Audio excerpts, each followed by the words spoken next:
something that I can't explain. The first album that we made together were songs. Most of those songs were songs that I had already written before meeting these guys. Not all of them, but most of them.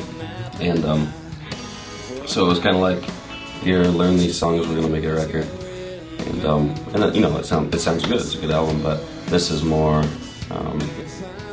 Micah Walk. I mean, this album is what we sound like, you know. So yeah, we're all kind of like co-producers and co-arrangers while doing the whole process. It was fun. Micah wrote these songs all while this band was together. So from the get-go, any idea that came up was within the group already. You know, whether how anyone played their part, or you know, whatever they were doing, you know, it was already, you know, cohesive from the get-go. There wasn't this outside version and then now we're gonna put our spin on it. It was, this is what it is, this is how it sounds, go.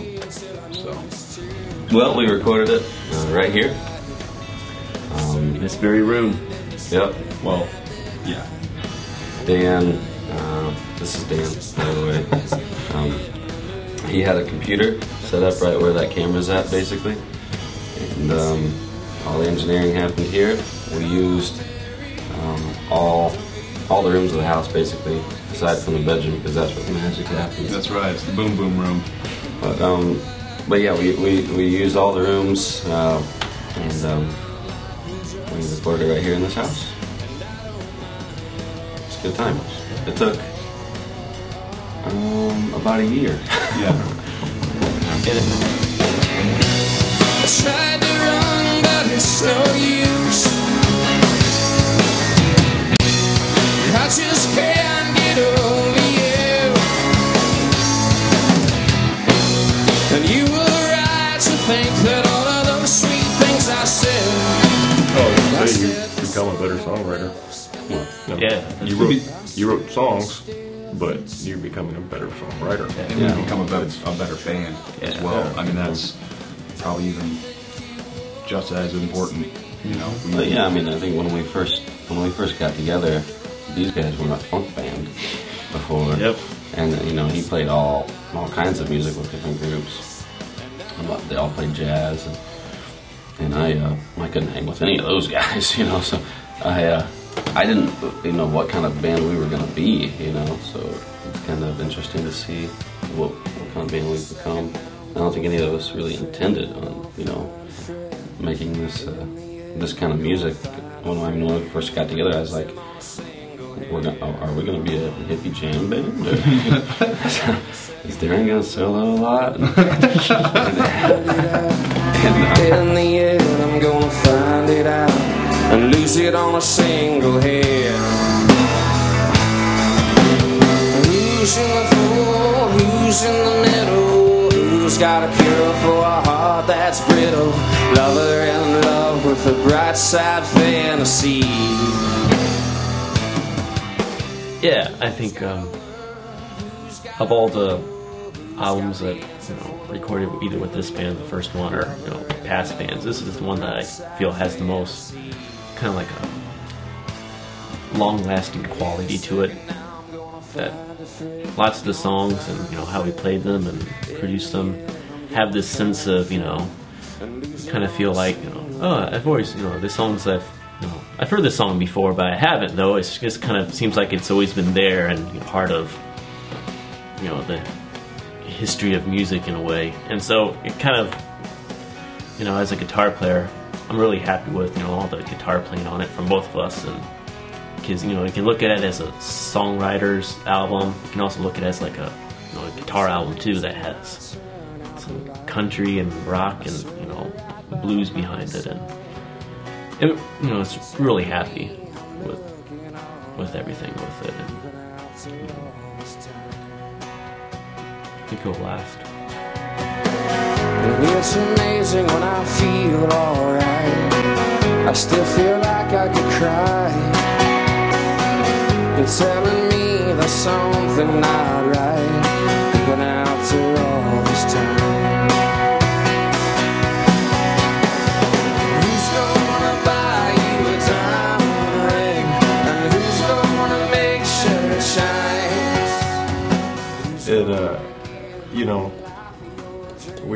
recorded it ourselves. I recorded it at Darren's house. We didn't pay somebody else $50,000, which is probably the tab we'd have racked up for how long we spent.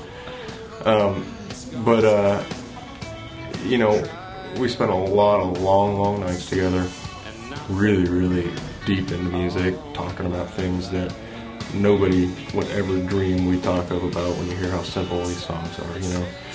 And it was kind of a really nice realization of everything I've done personally up until now as a musician, studied music, playing music, just, you know, it just really felt comfortable at the end that we were able to get this done.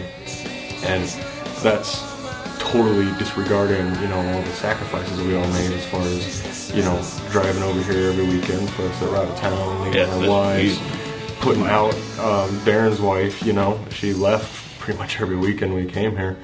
And there's just a whole bunch of emotions, a galaxy of emotions. Galaxy, wow. I mean, to be honest with you, I kind of had a panicky moment near the end where I just didn't want to finish it. I didn't want to see it through. I didn't want to end it because I just felt so wrapped up in it that I didn't want to like let go of it. And I still kind of have some of those emotions. I mean, to be totally honest with you, I think that's some of why I say I'd never do a project like this again. You know, I just don't really want to get into it that deep. I feel like if it was shorter, I could walk away from it easier. You know. But just like he does with relationships. I'm happily married. I love my wife.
Thanks.